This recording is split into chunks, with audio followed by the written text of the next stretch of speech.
तो हाल ही में हमने एक वीडियो डाली थी जहां आपको बताया था कि आईपीएल 2024 के लिए सीएसके का जो पेस अटैक है वो आखिर कैसा है। हमने हर पेसर की बात करी थी, सबका इन डेप्थ एनालिसिस करा था, पूरे नंबर्स के साथ, स्टैट्स के साथ और फिगर्स के साथ। और जब तक वीडियो एंड हुई थी आपको एक क्लियर पिक्चर मिल चुकी थी कि आखिर सीएसके का जो पेस अटैक है वो आईपीएल 2024 में कुछ कमाल कर भी पाएगा या फिर सीएसके की लुटिया डुबाएगा। अब वैसे तो उस वीडियो पे आप लोगों ने काफी अच्छा रिस्पॉन्स दिया, लेकिन सबसे कमाल की बात मैंने ये नोटिस करी कि मोस्ट ऑफ द कमेंट्स जो उस वीडियो में आए थे वो ये कहना चाह रहे थे कि भाई यही वीडियो अगर आरसीबी के ऊपर बन जाए तो मजा आ जाएगा, क्योंकि आरसीबी के पेस अटैक को लेके बहुत लोग बहुत कुछ कह चुके हैं। बहुत लोग ये बोल चुके हैं कि यार इनके पेस अटैक में वैसा दम नहीं है। देखो अब दम है या नहीं है ये तो मैं नहीं बताऊंगा, लेकिन आरसीबी के पेस अटैक का एक ऐसा एनालिसिस आपको देता हूं कि वंस अगेन मैं यही कहता हूं कि जब तक वीडियो एंड होगी आपको एक क्लियर पिक्चर मिल जाएगी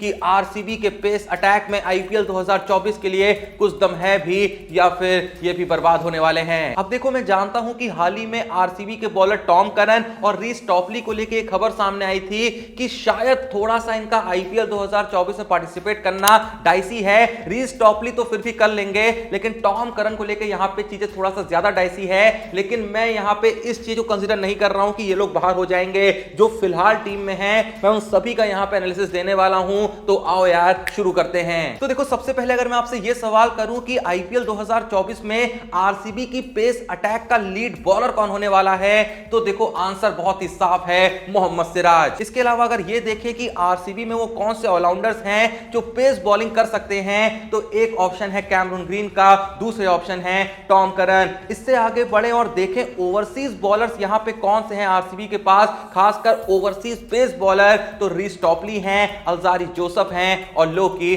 फर्गुसन हैं। लेकिन यहां पे आपने एक बात नोटिस करी कि मोहम्मद सिराज के अलावा 1% भी एक्सपीरियंस इंडियन बॉलर यहां पे कोई नहीं है। अगर आप मोहम्मद सिराज के अलावा आरसीबी के स्क्वाड में कोई और इंडियन पेस अटैक का ऑप्शन देखते भी हैं तो आपके पास क्या है, आकाशदीप, यश दयाल और विजय कुमार व्यशक। तो ये तो अभी मैंने आपको बस नाम बताए हैं। अब आओ यार ये देख लेते हैं कि ये जो सारे नाम हैं इन्होंने पास्ट में कुछ काम भी किया है, ये टी20 में कुछ काम करने के लायक हैं भी या फिर नहीं हैं। सबसे पहले अगर शुरू करें आरसीबी के लीड बॉलर मोहम्मद सिराज से, तो मैं बताना चाहूंगा कि सिराज ने अपने पूरे आईपीएल करियर में टोटल 78 विकेट लिए हैं, लेकिन इन 78 विकेट में से 68 विकेट सिराज ने आरसीबी के लिए खेलते हुए लिए हैं 31.08 की बॉलिंग एवरेज के साथ और 8.47 की इकोनॉमी के साथ। ना ही इकोनॉमी बहुत अच्छी है और एवरेज देखो टी20 फॉर्मेट में 31.08 होना खराब ही मानी जाती है। मैं बता दूं कि इन 68 विकेट में से सिराज ने 31 विकेट पावर प्ले में लिए हैं 33.25 की बॉलिंग एवरेज के साथ,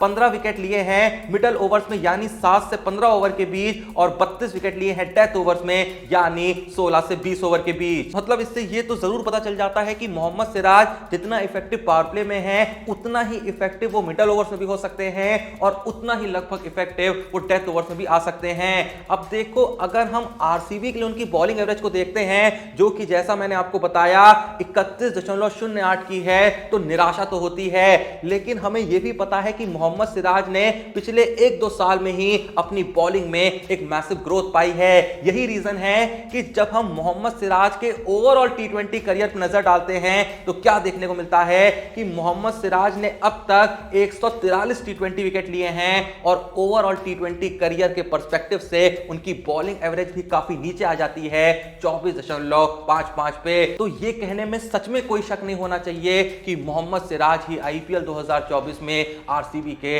लीड पेस बॉलर होने वाले हैं। मोहम्मद सिराज से आगे बढ़े तो नाम आता है आरसीबी के दूसरे पेस बॉलर का जो कि हैं लोकी फर्गुसन। मुझे नहीं लगता कि आप में से किसी को भी यह बताने की जरूरत है कि लोकी फर्गुसन जाने जाते हैं अपनी खतरनाक बॉलिंग स्पीड के लिए। पर फिर भी अगर हम लोकी फर्गुसन के नंबर्स पे नजर डालें तो मैं बताना चाहूंगा कि फर्गुसन ने अब तक अपने आईपीएल करियर में टोटल 37 विकेट लिए हैं 31.64 की बॉलिंग एवरेज के साथ। इन 37 विकेट्स में से फर्गुसन ने 13 विकेट पावर प्ले में लिए हैं, 11 विकेट मिडिल ओवर्स में लिए हैं और 13 विकेट ही डेथ ओवर्स में लिए हैं। एंड अगर हम फर्गुसन के ओवरऑल टी20 करियर पर नजर डालते हैं तो फर्गुसन ने अब तक टोटल 160 टी20 विकेट लिए हैं 24.01 की बॉलिंग एवरेज के साथ। फर्गुसन से आगे बढ़े तो नाम आता है उस बॉलर का जिसको हाल ही में आईपीएल 2024 ऑक्शन के दौरान आरसीबी ने 11.5 करोड़ में अपनी टीम में शामिल करा था।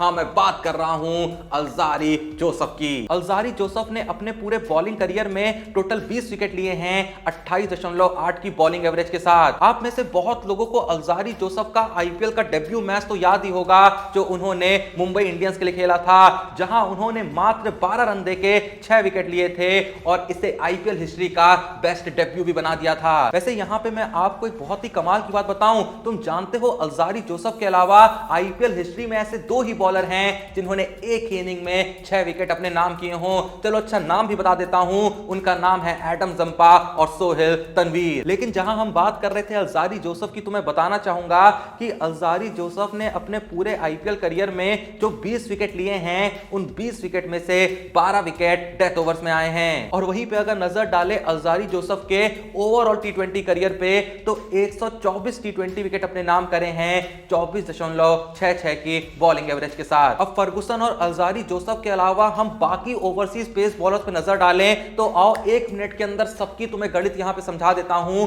कैमरून ग्रीन ने अब तक आईपीएल में कुल 5 विकेट अपने नाम किए हैं और ओवरऑल टी20 क्रिकेट में भी कुल 11 ही विकेट अपने नाम करे हैं 50.9 की बॉलिंग एवरेज के साथ। टॉपली की बात करें तो यार देखो, आईपीएल में इनके नाम तो मात्र 1 ही विकेट है, लेकिन जब हम रीस टॉपली के ओवरऑल टी20 करियर पर नजर डालते हैं तो काफी ज्यादा खुशी मिलती है एक आरसीबी फैन होने के नाते, क्योंकि ओवरऑल टी20 करियर में टॉपली ने कुल 211 टी20 विकेट्स लिए हैं 21.52 की शानदार बॉलिंग एवरेज के साथ। एंड वहीं पे अगर हम नजर डालें टॉम करन के नंबर्स पे, तो आईपीएल में उन्होंने लिए हैं 13 विकेट। उन 13 विकेट में से 7 विकेट टॉम करन के डेथ ओवर्स में आए हैं। टॉम करन के ओवरऑल टी20 करियर को देखें तो काफी बड़ा रहा है, कुल 206 टी20 विकेट अपने नाम करे हैं 25.40 की बॉलिंग एवरेज के साथ। अब देखो भाई, ओवरसीज पेस बॉलर्स की बात तो बहुत हो गई, आओ यार जल्दी से ये भी देख लेते हैं कि जो हमारे इंडियन पेस बॉलर्स हैं आरसीबी में,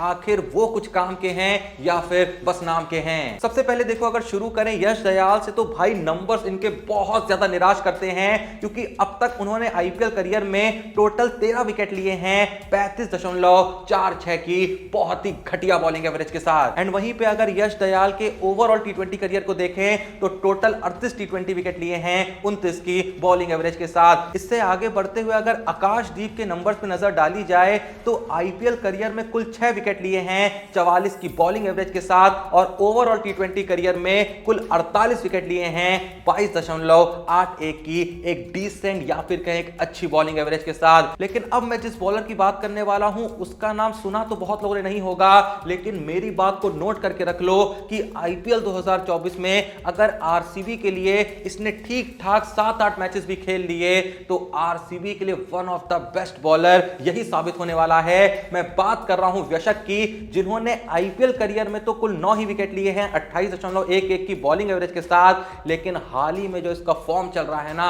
भाई, खतरनाक चल रहा है। यही रीजन है कि जब तुम इसके ओवरऑल टी20 करियर पर नजर डालते हो तो क्या देखने को मिलता है कि टोटल 38 टी20 विकेट लिए हैं 19.34 की बॉलिंग एवरेज के साथ। मतलब आसान भाषा में जितने भी बॉलर्स मैंने यहां पे बताए, जितने भी पेस बॉलर्स मैंने यहां पे बताए, उनमें व्यशक की बॉलिंग एवरेज सबसे बेहतरीन है।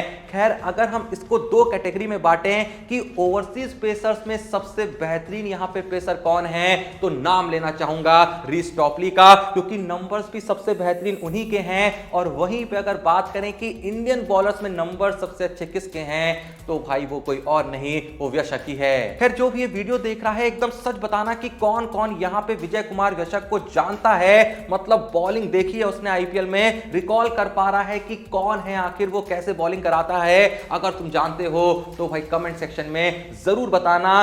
बाकी यहां पे मैंने आरसीबी के जिन भी पेसर्स की बात करी, चाहे वो मोहम्मद सिराज हो गए, कैमरून ग्रीन हो गए, टॉम करन हो गए, रीस टॉपली हो गए, अल्जारी जोसेफ हो गए, लोकी फर्गुसन हो गए, यश दयाल हो गए, आकाशदीप हो गए या विजय कुमार व्यशक हो गए, इन सभी पेसर्स में से आपके हिसाब से वो कौन सा पेसर होगा जो आईपीएल 2024 में आरसीबी के लिए सबसे इंपैक्टफुल परफॉर्मेंस देगा, सबसे वैल्यूएबल परफॉर्मेंस देगा, मैच विनिंग परफॉर्मेंसेस देगा?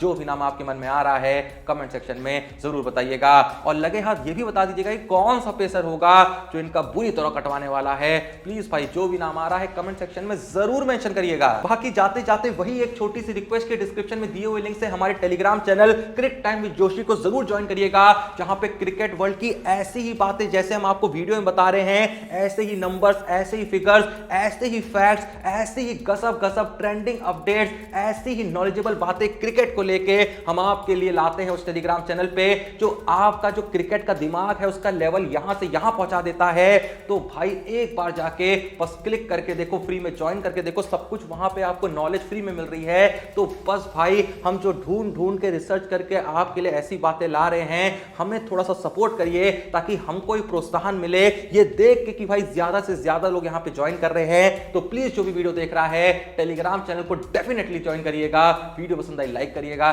चैनल को सब्सक्राइब करिएगा। मिलते हैं नेक्स्ट वीडियो में, तब तक के लिए जय हिंद, धन्यवाद।